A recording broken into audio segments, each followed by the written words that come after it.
Hi, this is Erin with MCP Actions, and today I'll be showing you the tutorial for using MCP's complete workflow in Photoshop Elements. Before we begin, if you need help installing your action into Photoshop Elements, make sure and check out the videos that are on the MCP Actions website that explain how to install the Finish It action in Elements. The method for installing complete workflow is exactly the same as it is for Finish It, so those videos will be very helpful to you if you do need help installing the actions. Also included in the download file that you received when you purchased Complete Workflow are written instructions for installing this action set into Elements. And for those of you who have used actions and Elements before, this complete workflow action is one of the actions that you access through your full edit window in Elements. It's not one that you access through the guided edit window, so just keep that in mind as you're going to look for your actions for the first time. On the mcpactions.com website, there are actually several video tutorials that might be helpful for you in running this action, especially the layer mask video tutorials. Even though that tutorial is not specific to Photoshop Elements, it will teach you just about everything you need to know about running layer masks in Elements or in Photoshop. So that's a good tutorial if you need help with layer masks. Okay, so let's get started with the complete workflow. I'm assuming that you've all been able to install it correctly now. And to access this action in Photoshop Elements, you do want to be here in the full edit mode, and you want to look for the effects palette. If you don't see your effects palette, which is usually on the right, but not always, go to the window menu and select effects. That will open up your effects palette, and you should have something that looks like this. You want to make sure that you have selected the photo effects button, which is the third button from the left, and then in your drop-down menu, select MCP Complete Workflow. And you should have 12 action buttons to run here if everything is installed correctly. So that's what you need to look for. I'm going to start out with a brief overview of what these various actions do, and then I'll show you how to actually use the actions on real photos. I recommend that everyone start by running this instructions and tips action. By double-clicking on it, it will take you through a series of messages which will give you some really helpful tips on using the actions to their fullest potential. The first two actions here, Oops, I Blew It and Peekaboo, are actions designed to help you correct exposure issues. So Oops, I Blew It will help if you have overexposed an image. Peekaboo is just the opposite. If you have underexposed an image, Peekaboo will bring out details from your shadows. Darker and Richer is another quick action that will make your darker areas darker and emphasize dark areas of a picture very nicely. Next, we have a series of color pop actions. The first one is a touch of color, which is just a good basic workflow with a slight color pop at the end. The next color action we have is the color burst, which is in a pair with paint on pop. So color burst and paint on pop go together, and that's a medium color burst. The last in this series is that color explosion, which does come in part 1 and 2. It's important to know that you need to run those together. And after the color pop actions, we have Take My Color Away, which is a good black and white action that will also give you the option to add a blue or chocolate tone to your image. And finally, we've got the Old School Vintage action, which is just a good basic vintage conversion. If, after you've run any of these actions, you find that your highlights are too bright, you can go back and run Oops, I Blew It to bring back some of the detail on those highlights. And it's important to know before you run any of the color burst actions or the black and white or vintage that you do want to make sure that your color balance is correct. You don't want to emphasize colors that aren't right in the first place, because most of these actions will be adding a pop to color. And so you don't want to add pop to a color that you don't like in the first place. So do make sure to start out with a color corrected image. Okay, we're going to start looking at images here and running the actions on them. I'm going to start with this picture that I have open of a cupcake on a trailer. And this image is just a tad bit overexposed, so I'm going to run Oops, I Blew It to bring the highlights back in just a bit. So to run the action, you simply double click on the action thumbnail, and you'll see here that after the action runs for Oops, I Blew It, you've got two new layers. One that says Glow, which you can turn on and off to assess the effect of that action, and then you've got the Oops, I Blew It layer. Note that both of these new layers are modifiable, so you can turn them off by clicking on the eyeball if you don't like the effect at all. You can also adjust the opacity of either of the layers as long as the layer is highlighted, which means that it's active for editing. So you can make the effect lighter by reducing the opacity, or make the effect stronger by increasing the opacity. Note that both these layers come with layer masks as well. If I wanted to constrain the effects to just a certain part of the image rather than the whole image, I could use the layer mask to apply the selective highlight correction. So you can see that running the Oops, I Blew It action is really simple. If you want to see a quick before and after, you can press the Alt button and click on the background eyeball to see before and after and toggle the effect on and off. So you can see that the colors are a bit more saturated and the brights have a bit more detail in them. Next, I'm going to change images, and I'm going to run the Peekaboo action to bring out some details from these shadows. So again, I'm going to double click on the action thumbnail, and the action will process. You can watch it over here in the layers palette. Same thing, you can turn the effect off and on. You can see that it's just a bit brighter in the dark areas especially.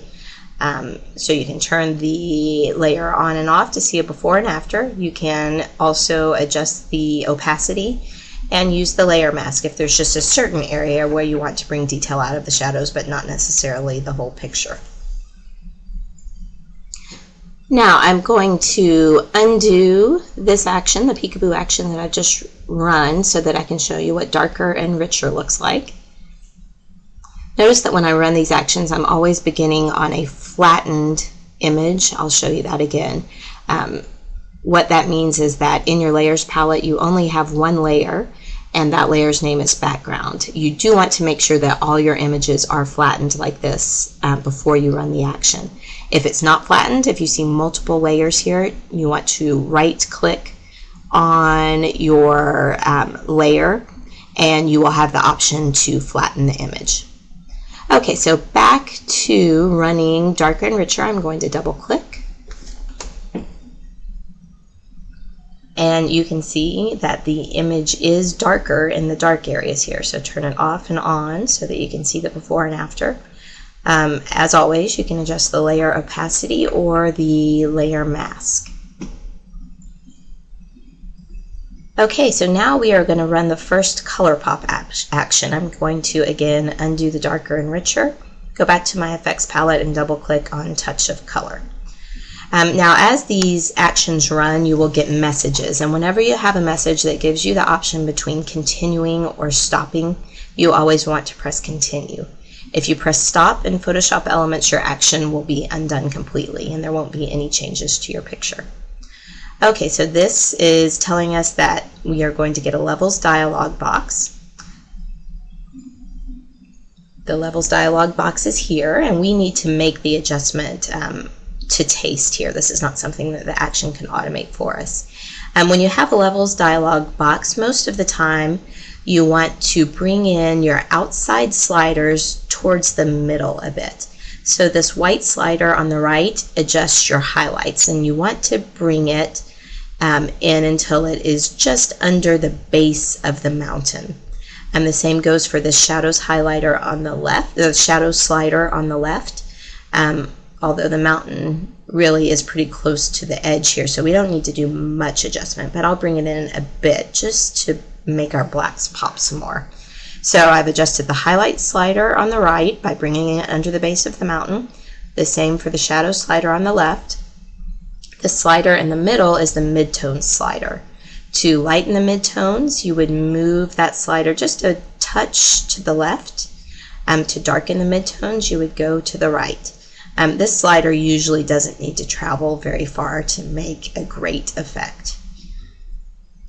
So I'll press OK now that I'm happy with my levels adjustment, and the action will continue running.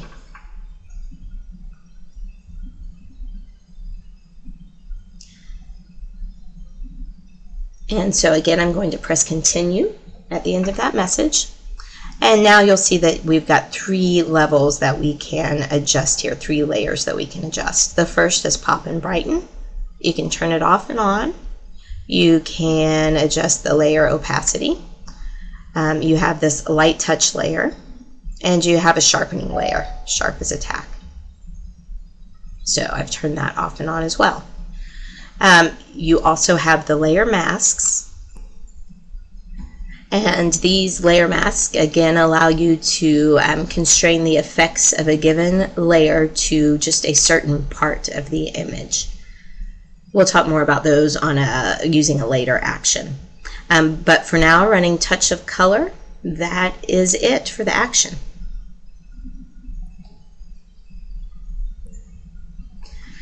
Now I'm going to stay here on this image of the fans. I'm going to undo the effect, and I am going to skip over to take my color away because I think this image would look really nice in black and white.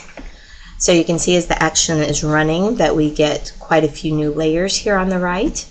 I'm going to press continue through this levels message, and I'm going to make my levels adjustment. Again, bringing in the edge sliders just into the middle a bit.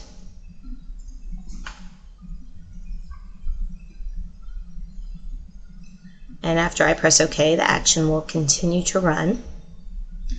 And you can see that this take my color away actually gives you the Oops, I Blew It, the Peekaboo, and the darker and richer layers as well if you need to make those exposure adjustments to your image. You will also, while Take My Color Away is running, get this high pass prompt, which is where you are going to set the sharpening amount of your image. It's probably good to use this preview window and zoom in and out until you've got a pretty good view of what you are sharpening. Note that you can increase the sharpening by increasing this radius and decrease the sharpening by doing the opposite. You want this radius number most of the time to stay pretty low. The lower the resolution of the picture you're working on, definitely the lower the radius needs to be. And it's real easy to overdo it using this type of sharpening. So what you're looking for here is that you just want to begin to be able to see the details. Whatever you see in this high pass preview window is going to be what is sharpened. So you only want to see the lines that you want sharp. You can see if I scroll the slider all the way over, everything, 100% of the image is going to be sharp, and you can tell just from looking at this that that looks too harsh. So I'm going to bring this down, I think, right about to 4, which is a good level of sharpening. You can see some of the detail on the fan blades, but not all of it. So I'll press OK, and the action will complete running. So note over here in your layers palette that you do have the Oops, I Blew It, which I don't think I need for this action. You've got quite a few layers here that are actually turned off, so I would recommend just going down the line and turning each one on and then off to see if it improves your image at all. Now I actually do like the Peekaboo one. I'm going to keep that on. Darker and richer, I think it brings out too many darks. I don't need that.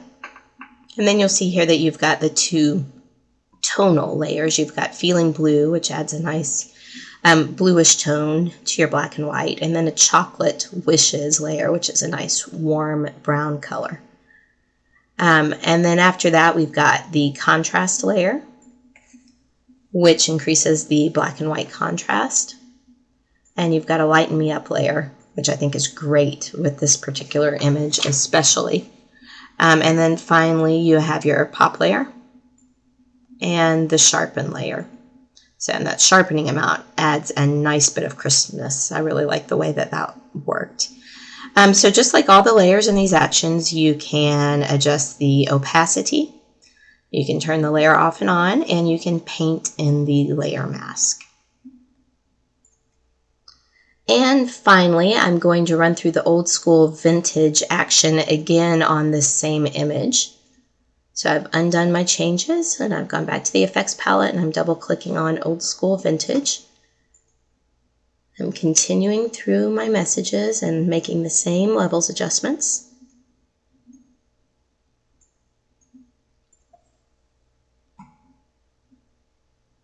And as it processes, we can watch these new layers appear on the right. The top one is the old school vintage. Turning it off and on, you can see that that kind of desaturates the colors.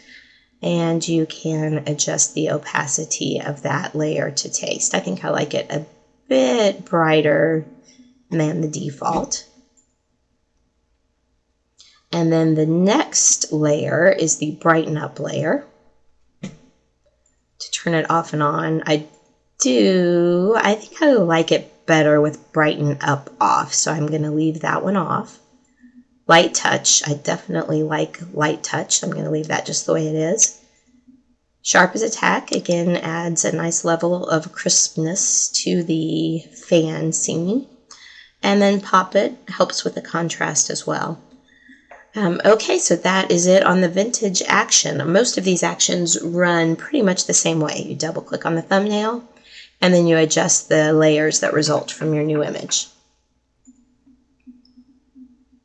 I'm actually going to run one last action on this image, so I'll undo one more time.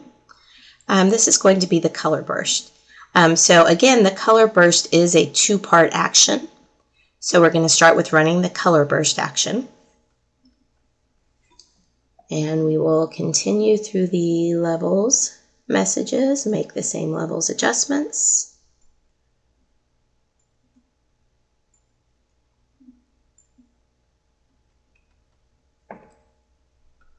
And it's important before you run part 2, Paint on Pop, that you do have the action, the image just the way you like it. Because after you run Paint on Pop, you can't undo what you've done, or you can't modify what you've done in the first part of the action. So we're going to sharpen just the same way. I like the 4.2 amount. And so once all these levels are finished processing, I am going to make sure that the image is just what I want. I like the contrast. Heating the color adds a warm tone to the image. Cool the color cools it down a bit. I actually like the heat the color. I'm going to bring down the opacity just a bit, but I do like the warm tone that it adds. Magic Boost brightens it a bit, and I like that. A little more kick. It is a great contrast boost as well. Sharp as attack. Again, I know I'm happy with that sharpening amount. And then here's a color pop layer that just very subtly brightens the colors. So as far as part 1 goes, I am happy with the way this image looks.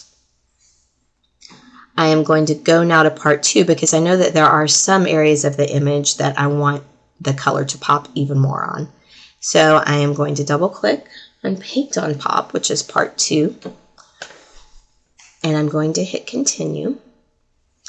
And now you can see that this layer mask is completely black. What that means is that all the effects of this Paint on Pop layer are hidden. So nothing has affected the image yet. Whenever you have a layer mask that is completely black, that means that the effect is hidden, and you have to paint in white on that layer mask wherever you want to reveal the image. So the way that you paint on a layer mask is, first off, you have to make sure that the layer is highlighted, and you have to make sure that the layer mask is highlighted.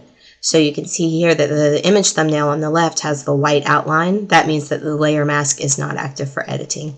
However, if I click on the layer mask itself, I get the white outline and I'm ready to paint. Using layer mask, you want to remember always to paint in the opposite color of what is showing in your mask.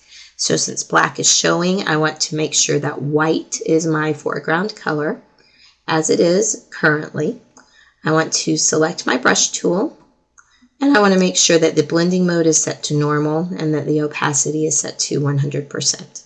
I'm going to make the brush just a bit larger so that you can see more easily the edits I'm making. I'm going to double check again that the layer mask is active, and I'm going to click and drag my mouse over the areas where I want the pop to appear. So you can see here that the green is really popping, as well as the rusty, dirty colors up in the green. Looking at the layer mask, you can see now where I've painted in white, and what that means is that the effect is actually showing through wherever there's white on that layer mask. I will click off and on to show you a before and after. That's the way that layer masks work. If I were really editing this image, I'd probably paint everything in green, maybe pick up some of the colors from the fans as well. However, for the sake of this demonstration, I think that that's enough to show you how to use the layer mask. Okay, now the final action that I want to show you is the color explosion two-part action. And I'm going to change images for that one. I'm going to go to this shot, an outdoor scene with blue bonnets. Color explosion is a great action to run on outdoor scenes. The color explosion effect is not great on people, on skin and hair, and I'll show you why in a moment. But the explosion that you get with the colors, it really is well suited for outdoor scenes. So I'm going to start by running part one, and remember that this is a two-part action, just like Color Burst. And also, like Color Burst, you do want to have part one perfect before you go on to part two. So you can see here that our layers are processing. And we end up here with just one layer, the color explosion layer. And again, it's a completely black layer mask. So that means that there haven't been any changes to the image. We have to paint in wherever we want the color burst to appear. So I have got, again, my paintbrush selected. The foreground color is white. And I am going to start painting just over the green and blue areas of the image. And you see the way those greens just really become deeper and pop right off. So I'm going to continue painting just real quickly to show you what I think this should look like. And then as I get down here to my blues, I know that that purple that I'm seeing come out of those blue bonnets is just not realistic looking.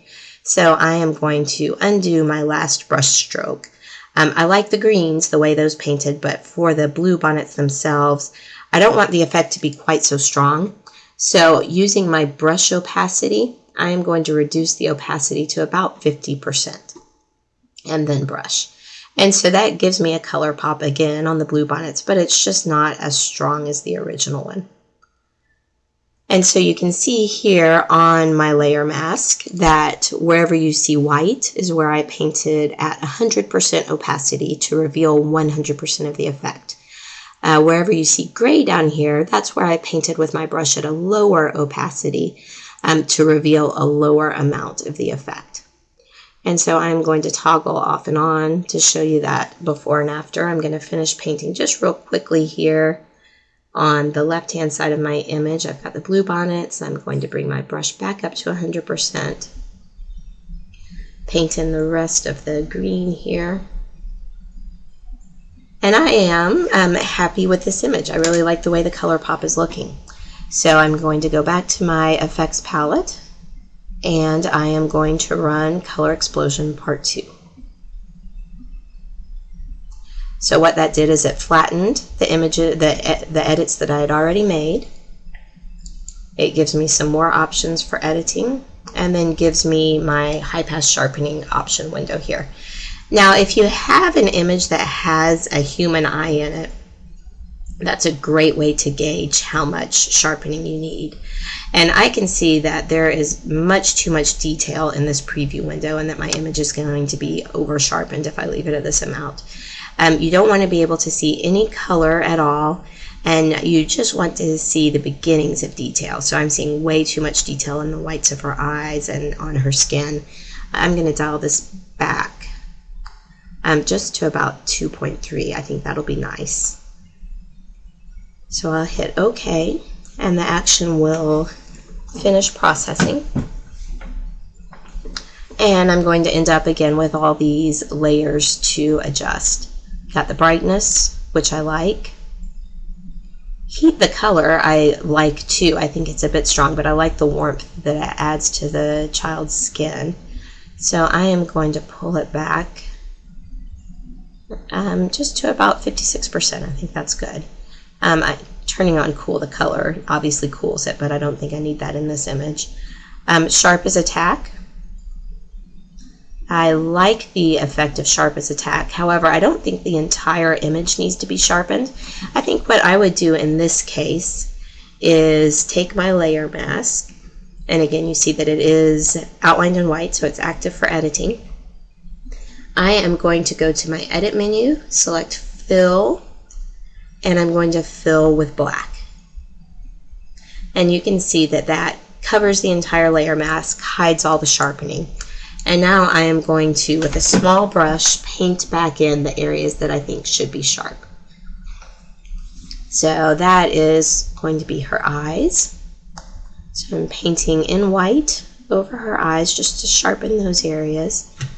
And really, I think that's it. I might pick up some of the eyelets on her dress or something, but I think for these purposes I really just want her eyes to be sharp, and I'm going to keep a nice soft look on the rest of the image. And then here's the final color explosion that you can turn on and off and adjust the opacity as needed. Okay, so that is the color explosion. I do want to show you one more thing. I told you that this wouldn't be great to use on skin. I'm going to undo the action and run it one more time just to show you what it looks like if you pick up skin or hair. So the action is running. I'm going to end up here with my color explosion layer. I am going to select white as my foreground color. And I'm going to paint in white over the skin of this child so that you can see what it looks like. It's just much too orange and doesn't look natural at all. So just keep that in mind as you are running this action, that it really is designed to work great on backgrounds, especially in natural settings. If you have any other questions about this action, go to mcpactions.com. You can send us an email or check out any of the video tutorials that are available. There are quite a few helpful ones. This is Erin from MCP. Enjoy your action.